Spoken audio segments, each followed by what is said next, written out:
Cargo insurance, tentu kita banyak atau sering mendengar mengenai asuransi ya, baik asuransi jiwa, kesehatan, atau asuransi marine atau apa namanya untuk kargo ya. Apa yang kalian tahu mengenai asuransi? Apa manfaatnya asuransi? Kalian tahu nggak? Apa manfaatnya asuransi?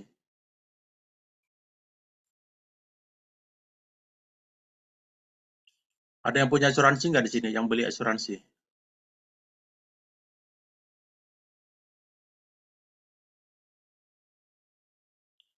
Oke, kita akan pelajari di sini.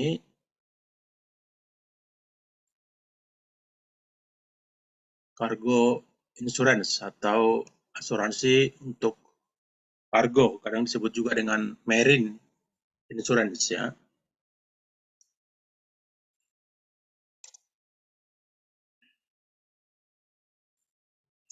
Tentu asuransi pengangkutan yang berhubungan dengan pengangkutan barang, tentu seperti laut ini ada marine insurance.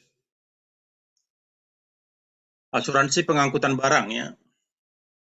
Dengan semakin meningkatnya perkembangan teknologi di bidang pengangkutan atau transportasi, ruang lingkup asuransi pengangkutan atau marine cargo insurance tidak hanya mencakup asuransi perdagangan ya, tapi juga pelayaran samudra, interinsular, perairan pantai, perairan pedalaman ya, sungai ataupun danau ya.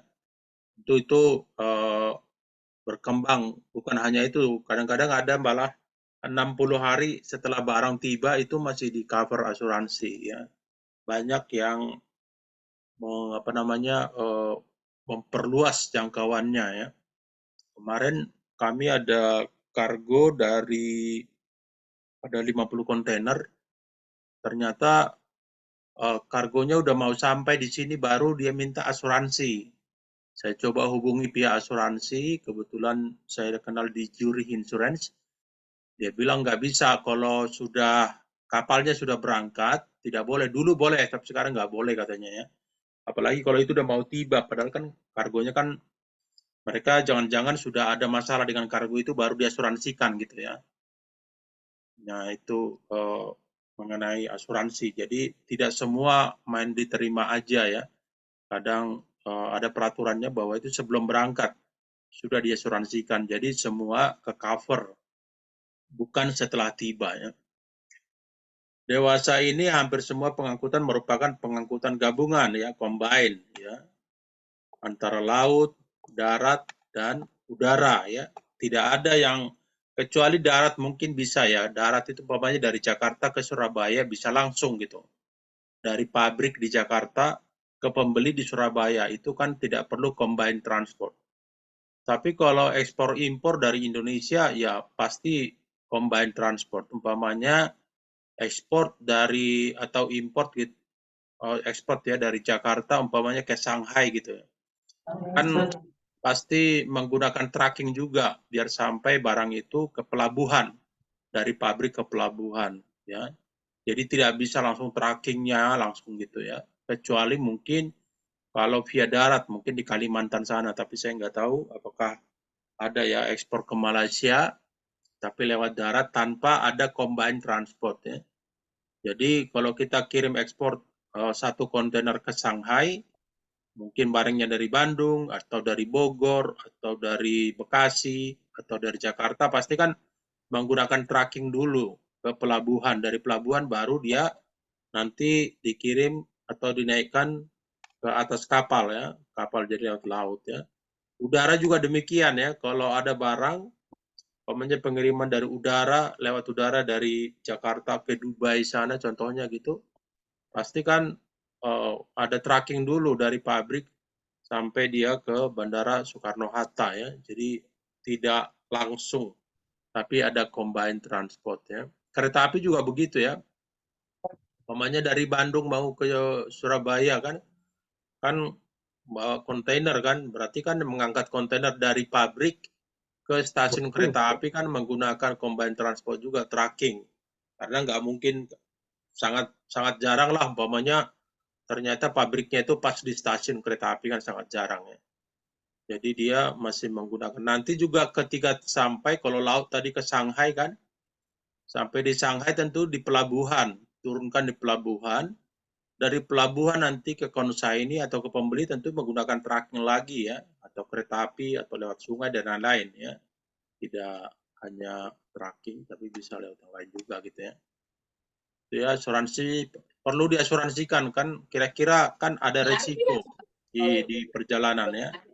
Kira-kira apa saja resiko di Berarti kan perjalanan ini kalau lewat tuh, laut? aku makan, tapi nggak habis karena apa? Banyak banget. Mantok makan. Apa yang kalian tahu kalau lewat laut kira-kira apa sih kira-kira yang bisa menjadi resiko di perjalanan? Risiko Tenggelam, Pak. kecelakaan alam, Pak.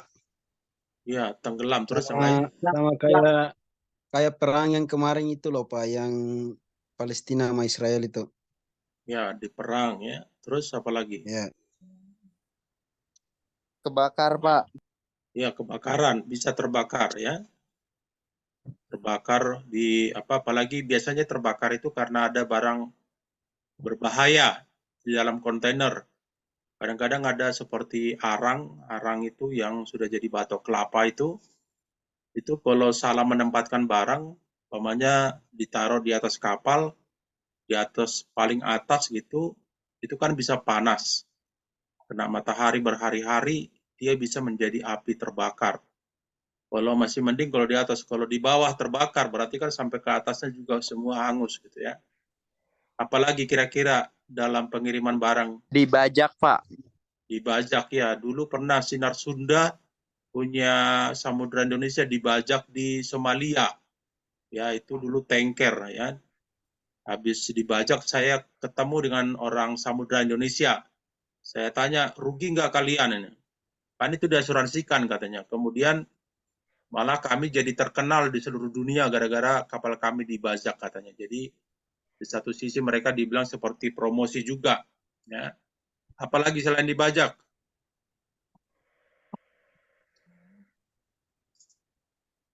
Alam. Tabrakan bisa Tadi nggak sih, udah. Pak? Tenggelam tadi udah. Apalagi? Tabrakan bisa nggak sih, Pak? Tabrakan ya bisa. Belum tentu kan tabrakan tenggelam. Bisa juga nggak tenggelam. Apalagi?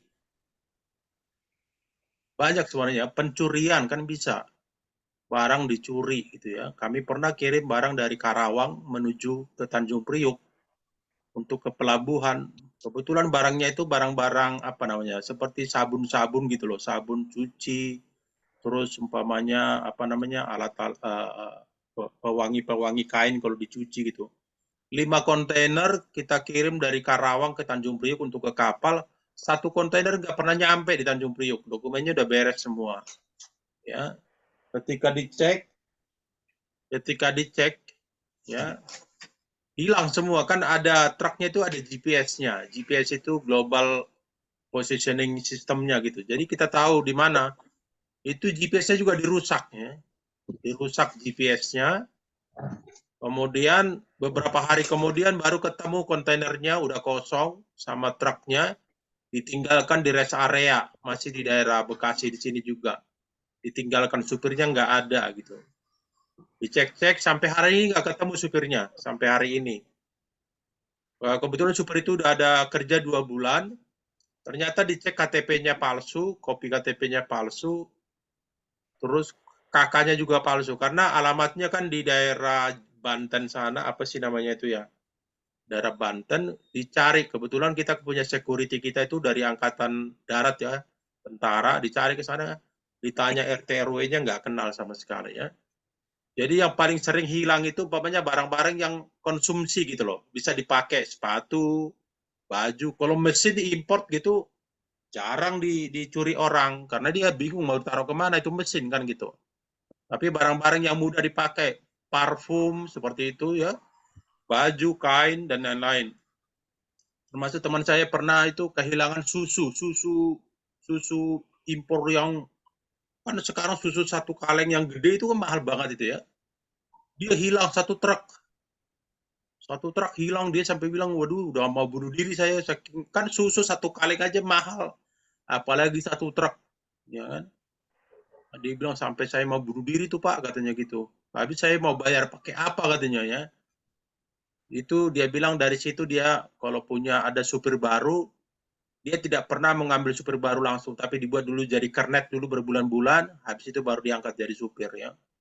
Banyak kehilangan ya terjadi. Nah itu butuh di cover sama asuransi ya. Jadi kalau hilang itu bukan transporternya yang bayar, bukan bagian tracking yang bayar ya. Karena tracking itu atau pengiriman lewat laut itu untungnya kecil. Saya barusan kirim harga ke Belgium di apa namanya? Uh, Djibouti ya, Djibouti dari Semarang ya, ada furniture dari Semarang. Saya markup cuma $100 gitu. Karena memang di logistik itu kan tidak terlalu gede. Nah, kalau cuma $100 keuntungan kita, tiba-tiba hilang satu kontainer yang harganya bisa miliaran kan itu satu kontainer. Ya rugi dong. Dari itu, setiap shipper atau customer disarankan untuk mengasuransikan barangnya ya. Jadi kalau kita diklaim, saya sering itu diklaim gitu karena kargonya rusak gitu ya. Pas impor gitu kargonya rusak. Diklaim ke kita bilang nggak boleh gitu. Kita nggak boleh diklaim. Kenapa? Kita hanya transporter. Memang boleh diklaim, tapi liability atau kewajiban kita itu sangat limited, sangat terbatas. Ya, kalau dilihat bill of lading, BL itu di baliknya itu, di balik BL itu halaman 1, halaman 2-nya, itu ada ditulis term and condition. Syarat dan ketentuan. Jadi kalau hilang, kalau terbakar itu transporter itu hanya membayar 0,50 sen US dollar per kilo. Jadi bukan berdasarkan harga barang, tapi berdasarkan berat. Dan itu udah ketentuan seluruh dunia seperti itu. Makanya di balik bill of lading itu ada term and condition. Itu tulisannya kecil-kecil itu. Orang malas baca itu ya. Jadi kadang-kadang orang nggak paham. Main klaim aja, wah barang saya terlambat, saya komplain. Nggak boleh, Bu. Kita kan bukan perusahaan asuransi. Kita transporter. Sama dengan umpamanya kalian pergi mau ke Surabaya gitu kan. Anakmu mau menikah di sana gitu, udah pesan hotel, makanan, konsumsi sekalian. Terus kamu naik pesawat dari sini gitu kan. Naik pesawat. Ternyata pesawatnya delay berjam-jam. Emang bisa kita komplain? Wah, komplain ke airline-nya. Wah, ini saya udah rugi ini karena hotel udah bayar, makanan udah bayar. Nggak bisa gitu. Karena kita transporter ya.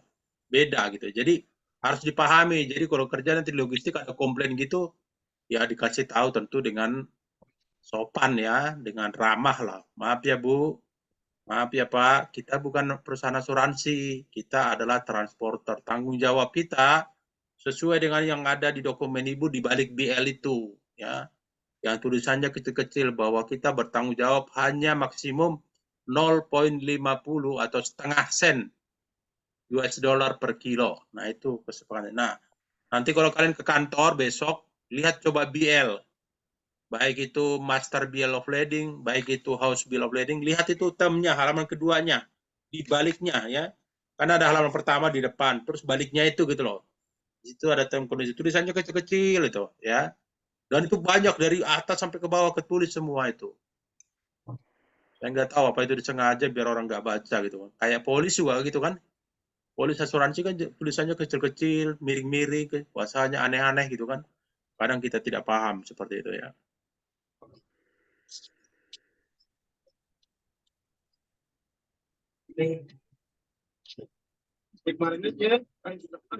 Kemudian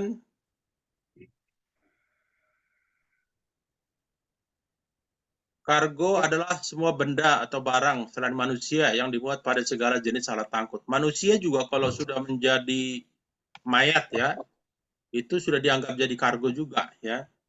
Manusia yang udah meninggal kan nggak ada yang dikirim ya. Dikirimkan ke kampungnya seperti itu. Kecuali orang-orang pendaki gunung yang ada di gunung apa itu Everest ya. Itu kan udah ada hampir 90 orang yang meninggal di sana, tidak pernah diambil karena sulit banget mengambil, dan itu seperti menjadi mayat abadi. Ya, di atas gunung karena dia kena es, jadi mayat abadi tidak membusuk ya. Yang terus ya. Ahmad Nur, tolong di itu, di mute. Dengan menggunakan kapal niaga, ya, truk. Apa beda truk dengan trailer? Ada yang tahu nggak? Apa beda truk dengan trailer?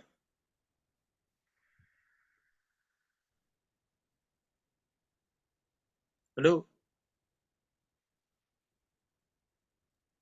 Apa Kalau truk bedanya truk langsung dengan ada trailer? baknya gitu nggak sih, Pak? Hah? Kalau truk itu langsung ada bak belakangnya gitu. Kalau trailer itu cuma ada kepala dan buntutnya doang. Iya. Kalau trailer itu untuk mengangkut kontainer.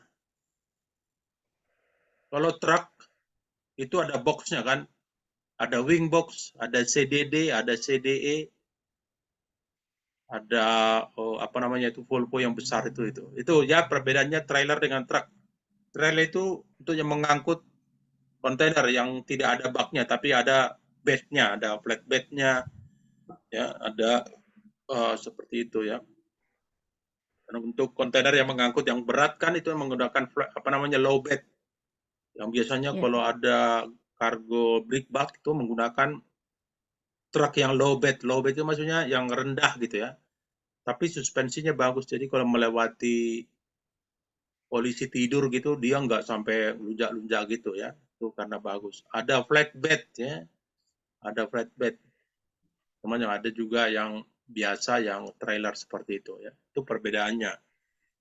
Itu berbagai macam juga apa jenis-jenis dari truk ya. Tergantung berapa banyak barang yang kita akan angkut. Terus apa jenis barangnya seperti itu ya. Kemudian atau pesawat terbang komersial dan membayar ongkos angkutan ya. Ini ongkos angkutan di Indonesia disebut uang tambang ya. Dalam bahasa Inggris freight cost biasanya disebut juga kalau laut ocean freight, kalau udara air freight ya. Ada yang disebut rate macam-macam ya. Tentu udara, air, laut. Ada yang mengatakan ocean freight, ada yang mengatakan sea freight. Sea sama ocean. Ya. Dengan tujuan untuk perpindahan dari suatu tempat ke tempat lain, ya, memindahkan. Tadi ada masuk barang ke Indonesia hari ini, malam ini lagi dikerjakan di Tanjung Priuk. 2 kontainer dari Prancis ke Indonesia untuk busi, import busi dari Prancis, dari Le Havre sampai ke Jakarta, seperti itu. Jadi dulunya dia sebulan lalu dia masih di Prancis, tapi malam ini akan dikeluarkan dari pelabuhan, dikirim ke kota, apa namanya itu, di daerah Ancol sana ya, dikirimkan barang. Tadi kan di sini katakan dipindahkan ya, movement dari pindahkan dari suatu tempat ke tempat lain. Ada risikonya, ada ya. Risikonya bisa maling juga bisa, kontainer juga bisa dimaling sama isi-isinya ya gitu kan. Apalagi kalau yang LCL ya, yang bukan full tuh. Itu perlunya asuransi, diasuransikan ya. Memang perusahaan asuransi kan kelihatannya ya kadang-kadang tidak terjadi apa-apa dalam bertahun-tahun gitu kan, jadi aman-aman aja, jadi duitnya sama dia terus gitu kan. Padahal dia nggak ngapa-ngapain istilahnya, tapi sekali kena, nah itu sangat banyak risiko kan. Contohnya saya nggak tahu dulu ya waktu kerusuhan di Jakarta tahun 97-98, kalian mungkin belum lahir waktu itu kan banyak yang rusak, banyak yang terbakar ya. Tapi saya nggak tahu kalau kasus begitu apakah termasuk di cover sama asuransi. Termasuk kalau terjadi tsunami seperti dulu di Aceh ya. Coba kalau nggak diasuransikan gedungnya, tanahnya, pom bensinnya gitu kan. Berarti habis hilang begitu saja gitu kan. Tapi kalau diasuransikan kan itu dibayar lagi ya. Tergantung jenisnya apa gitu kan. Ada yang all risk ya, Ada yang tergantung per case ke case-nya. Asuransi pengangkutan barang atau marine cargo insurance adalah suatu pertanggungan yang memberikan perlindungan kepada pemilik barang, ya. Bertanggung kepada pemilik barang atau pihak-pihak yang berkepentingan atas barang yang terhadap kerugian, ya. Tadi kerugiannya bisa kerugian, ada kerusakan, ya, rusak, barang rusak kan bisa. Umpamanya dia ternyata bocor kontainernya, air masuk semua, ya. Kalau dia pakai karton gitu kan, kena air langsung bonyok juga itu kan, langsung hancur. Ya. Jadi kami pernah itu mau ekspor apa itu namanya, apa namanya untuk foto itu bingkai foto kan dari kayu itu, ekspor ke Jepang. Ternyata kontainernya bocor, nggak ketahuan, cuma kecil. Cuma kan di jalan ke Jepang kan bisa 14 hari, 15 hari, berhari-hari di jalan, kena hujan, kena panas, bocor ke dalam, wah hancur semua itu. Apa namanya, kena air bingkai fotonya itu hancur semua gitu ya. Jadi ada yang foto, apa yang ekspor juga bingkai foto dari Indonesia. Berbagai macam sebenarnya ya, yang diekspor. Bahkan Indonesia itu juga mengekspor apa itu namanya, straw, apa namanya, pipet untuk minum, ya, banyak yang terus farmasi, banyak furniture, garment, banyak obat-obatan ya. Ya terhadap kerugian, pengeluaran biaya yang timbul akibat alat angkutnya ya mengalami kecelakaan atau sebab lain ya. Bisa juga kan alatnya, pamannya kerennya putus kan bisa ya. Putus atau ketika mengangkat barang ternyata kesodok sama forklift. Forklift itu kan ada depannya yang tajam itu, gantinya itu bisa nyodok gitu, sehingga apalagi kadang-kadang ada drum yang isi bahan cair kesodok itu langsung bocor ya, keluar semua isi drumnya seperti itu. Ya, kemudian definisi ya, dan macam-macam kargo asuransi pengangkutan barang ya. General cargo ya, kami kadang-kadang terus Genco, general cargo, barang yang biasa, general, umum ya. Kapal general cargo membawa barang dikemas seperti bahan kimia ya. Kemudian makanan, food, furniture atau mebel ya, bisa mesin ya. Bisa juga motor atau mobil, alas kaki, pakaian dan lain-lain. Ini general cargo termasuk juga farmasi ya. Obat-obatan yang non-gizi, yang tidak berbahaya ya. Saya barusan ada nanya harga dari Semarang ke Izmit. Izmit itu di Turki ya. Ada dia dari Semarang, kargonya itu furniture dan katanya alat-alat untuk pintu. Ada juga yang minta dari Jakarta satu eskavator. Tahu kan eskavator yang berat itu? Eskavator dari Jakarta tujuannya ke Belgia ya.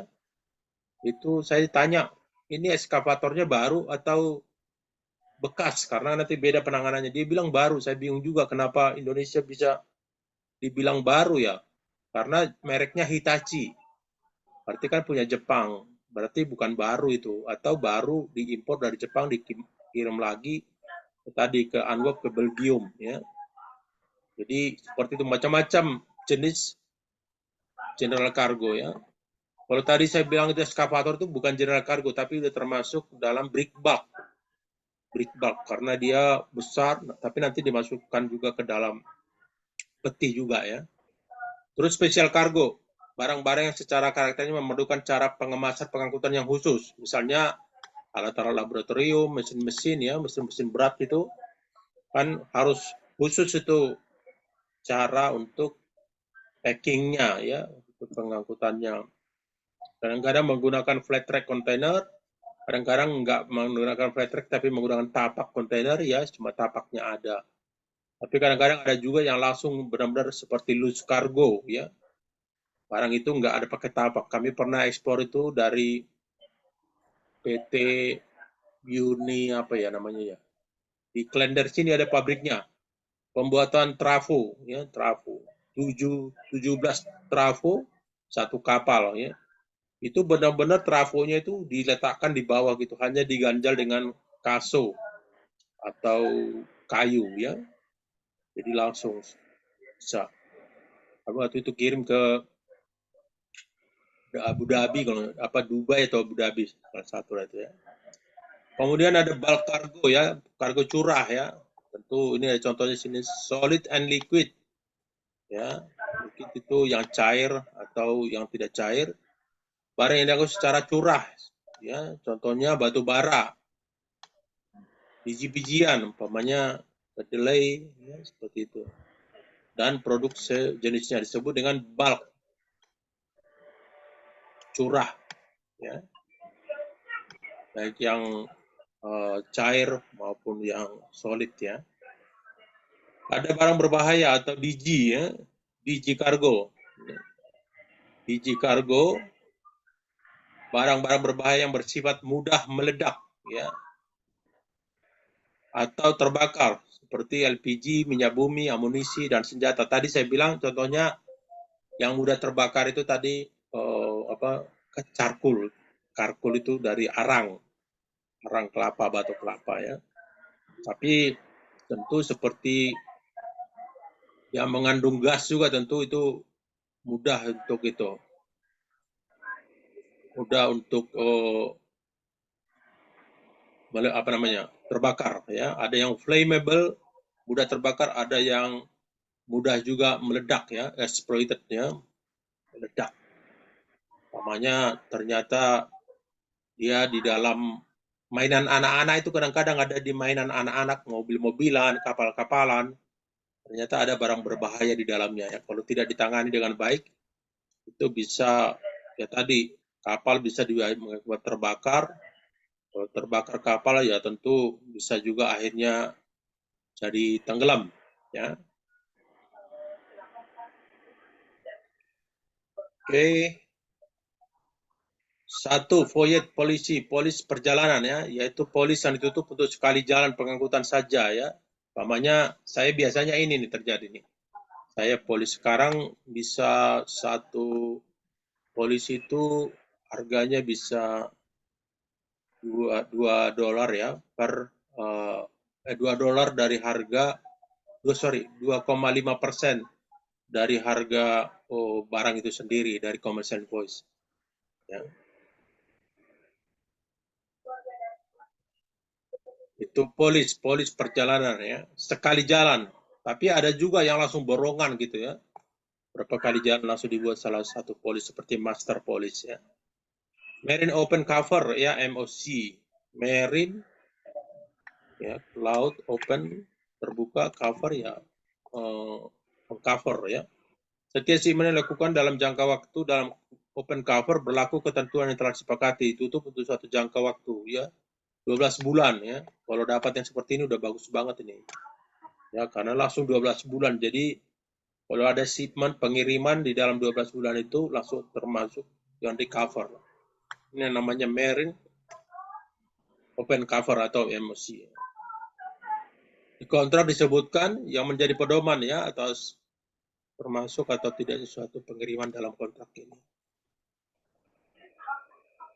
Kemudian atas setiap pengiriman kargo terbitkan sertifikat asuransi yang berisi keterangan atas pengiriman dan masuk. Nanti kalau waktunya habis kita sambung lagi ya. Ini cuma 45 menit, jadi nanti kita sambung lagi. Kalau pas mati ya, bukan sekarang. Kemudian ada marine open policy ya. Ini tadi yang pertama kan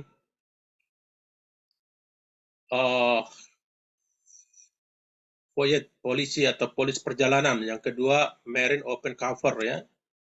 Kemudian marine open policy, floating policy. Ditutup untuk keseluruhan nilai material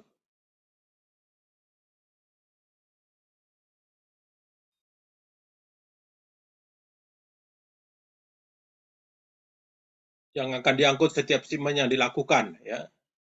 Open policy berakhir apabila seluruh material telah dikapalkan, direalisasikan ya.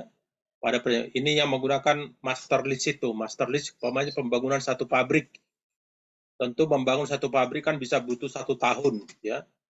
Jadi semua barang-barang untuk menyelesaikan pabrik itu itu kan diimpor atau ditransportasikan tidak sekaligus satu-satu, ya. Nah, itu dikatakan di sini ditutup untuk seluruh nilai material yang akan diangkut setiap shipment yang dilakukan, ya, setiap shipment.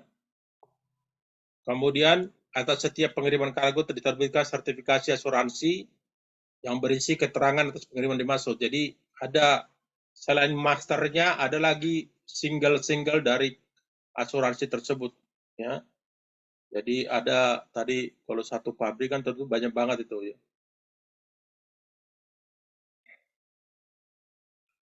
Oke, selanjutnya pengangkutan barang gabungan, ya. Tentu ada yang gabungan. Istilah-istilahnya ada piggyback, yaitu bentuk gabungan antara angkutan kereta api dengan angkutan jalan raya. Tadi di awal saya sudah bilang kan, kalau pengiriman ke Surabaya kan dari Bandung ke Surabaya, tentu dari pabrik nanti dikirim menggunakan truk, ya, atau trailer ke stasiun yang ada di Bandung, ya. Nanti dari Bandung menggunakan kereta api sampai ke Surabaya. Nanti dari stasiun di Surabaya tentu nanti digunakan lagi trailer untuk mengangkut barang tersebut sampai ke pembeli, ya, ke consignee. Nah, consignee itu disebut piggyback, ya. Kemudian yang kedua transit, yaitu bentuk gabungan antara angkutan kereta api dan angkutan laut, ya. Bisa juga kan, tapi Indonesia mungkin jarang. Oh, ada, ya. Dari Bandung itu ada ke Jakarta menggunakan kereta api, ya. Nanti kereta api langsung masuk ke kapal laut. Biasanya kalau itu biasanya custom clearance-nya dilakukan di Bandung, ya. Begitu juga kalau import, kan, import ke Bandung. Jadi sampai di pelabuhan bukan menggunakan trailer, tapi menggunakan kereta api. Nanti dikirim sampai ke Bandung.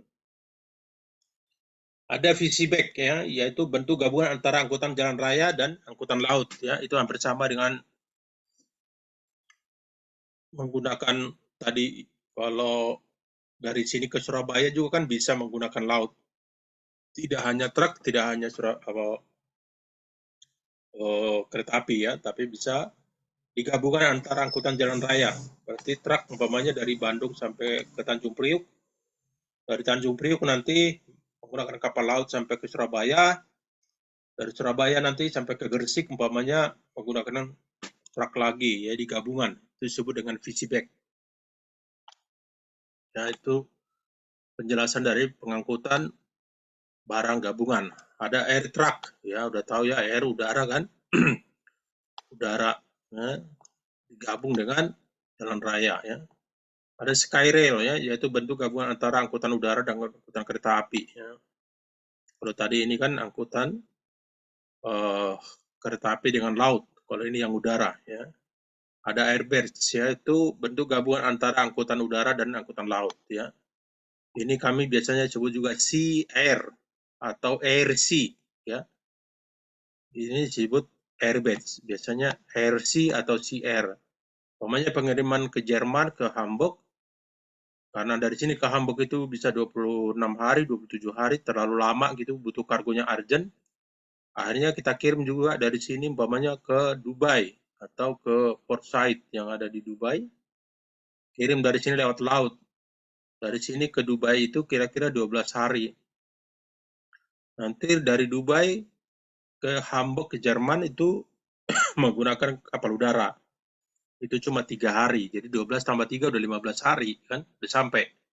Daripada dia kirim lewat laut, bisa terlambat 26 atau 27 hari. Kalau pakai udara, dari Jakarta langsung bisa. Tapi kan biayanya mahal. Dari Indonesia paling 2 hari, 3 hari udah sampai ke Hamburg. Tapi biayanya kalau lewat udara itu sangat mahal. Ada pertanyaan, kah?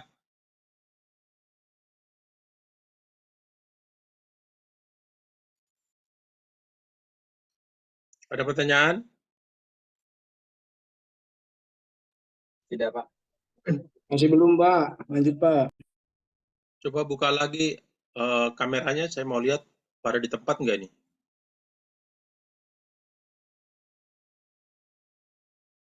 Kalau saya mau foto sebagai nanti di bukti di SSO.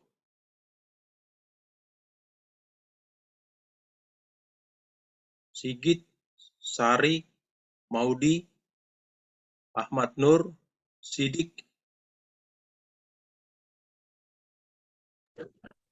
Sorry hadir Pak. Sidik hadir Pak, Sidik. Oke, kita lanjut dulu. Nanti absennya. Oke, memilih jenis salah angkut ya untuk pemilik barang atau risiko pengangkutan. Sekali lagi nanti kalau habis tolong disambung ulang sekali lagi agar kita sambung ke menit berikutnya. Jadi salah angkut yang dapat mencapai tempat tujuan ya. Kan tidak semua bisa mencapai tujuan. Kapal laut itu nggak bisa sampai ke Bandung. Ya, nggak bisa sampai ke Garut. Dia sampainya di Tanjung Priok ya. Tidak bisa sampai Cirebon. Cirebon itu bisa dari Jakarta, bisa dari Semarang. Ya, ada mungkin pelabuhan di Bandung, tapi yang kecil-kecil nggak bisa. Seperti yang ada di mana itu, di Pelabuhan Ratu atau di mana lah. Ya, ada juga kan negara yang nggak ada lautnya, ya, termasuk seperti Brunei Darussalam itu sungai, tidak ada laut. Termasuk Nepal nggak ada lautnya. Jadi kalau kirim di itu juga di Kamboja atau di berapa gitu, lewat Vietnam. Kalau Nepal itu kirim barang lewat China, ya, tidak ada di tempatnya soalnya pelabuhan laut, ya. Kalau udara hampir semua ya, kecuali tidak ada pelabuhannya. Tapi hampir semua bisa dijangkau oleh pesawat. Cuma ya kalau naik pesawat kan semua kan jadi mahal. Dulu kan di Papua kayak gitu. Semen jadi mahal karena tadi semen ikut naik pesawat gitu ya ke tempat-tempat yang terpencil sehingga di Jakarta harga semen 1 sek 150.000, di sana bisa sampai 1 juta lebih. Ya. Kemudian waktu yang diperlukan ke tempat tujuan agar barang dapat sampai tujuan tepat pada waktunya ya tadi ya. Saya tadi kasih contoh dari Jakarta ke Jerman gitu, ke Hamburg. Kalau lewat laut bisa 26, bisa 25 hari, bisa 27 hari tergantung kapalnya berting di mana duluan ya. Kalau udara bisa 3 hari, 2 hari